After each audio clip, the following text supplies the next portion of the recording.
How's it going, folks? So this is my multi-grafted pear tree. It allows me to try a bunch of different varieties without having to grow a bunch of different trees. Space is limited here in my backyard. The city lots aren't huge. I am jealous over some of the sizes of your properties, but this is what I have to do in order to try some of these well-known varieties. And it is mid-April, getting towards the end. Fire blight season. Right now, the fruit is setting. The tree is starting to leaf out and grow. What I'm doing is I'm going through and I'm checking the stems, I'm checking the leaves, I'm checking the fruit, and I'm looking for any kind of discoloration, anything that looks off. When in doubt, cut it out. That's a perfect motto. So everything looks pretty healthy. Not very bad at all. Some of these fruits are doing well. Got some unique stuff on here. Looking forward to trying these guys out. This is Verblau. It's a red-fleshed pear. And the dangerous part about growing your fruit trees like this is that if you're not bird dogging it, if you're not right on top of it, then it's easy to get an infection and go into the main structure of the tree, right? So, what is this?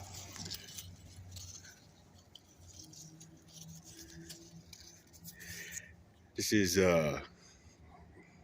pear superfin. It's probably not even how you say it, but anyways. So if we ended up getting fire blight on one of these spurs and I didn't catch it, go right into the main part, I'd end up losing Comus. I'd end up losing part of Bartlett. Anyways, you got to be on top of this stuff. So the last bit that I saw that looked suspect is this. Okay. Check out the leaves. Starting to get discolored. Just a little off looking. Looks a little limp. Nothing too much out of the ordinary. Come around to this side. See, it's starting to weep. Right there. Some discoloration in the stem. Just some ugly showing up right here. So, I don't leave it for later. I'll go ahead and grab my pruners. And I'll come down. And since you catch it early, you don't really need to go super far down. And that's the advantage of keeping an eye on your trees so closely. So I'll come down here to the crotch. I'll cut it out. And that should be the end of it.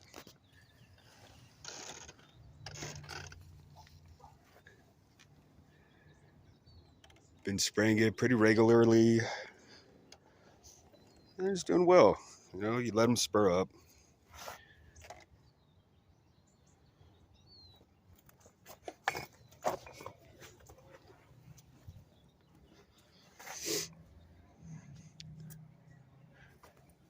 This is another red flesh I'm growing out. This is a summer blood burn.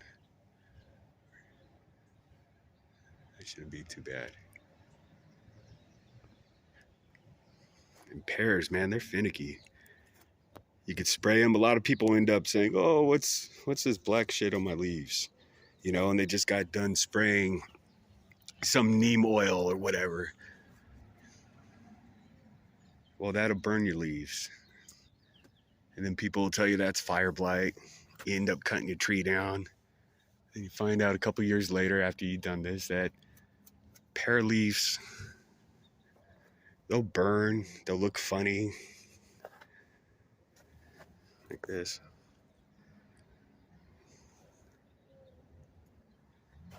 But it's not necessarily a disease. So I keep the spraying to the pears, pretty minimal. I don't do much to them other than a few in the beginning, and then I just let them grow. Once this part of the season's over, I just water it. Don't really fertilize it too much. This was originally one of those espaliered trees that you'd get over at Lowe's or Home Depot, right? It has Anjou on the bottom, Bartlett on top, and I wanted to grow it in that style, so why not use it as a base? And it's been perfect. So I have a variety coming up. Let it spur out, keep it short, maintain it. You know, one in the center. There's Shipova on it.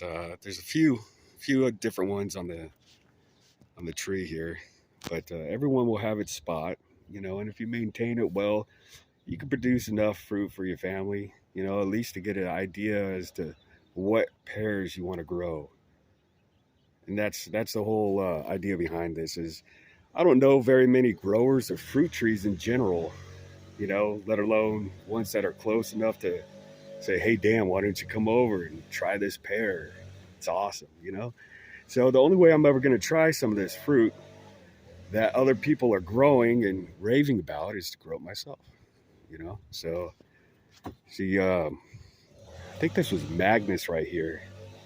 But Magnus caught blight and got down into it, and I had to cut it back harder than I'd like to, but you know, it is what it is.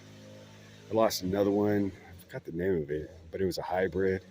Real nice looking leaves, nice, beautiful bloom. But yeah, same thing, you know, pears only grow so much in a year, and had to cut it back hard. Lost that variety.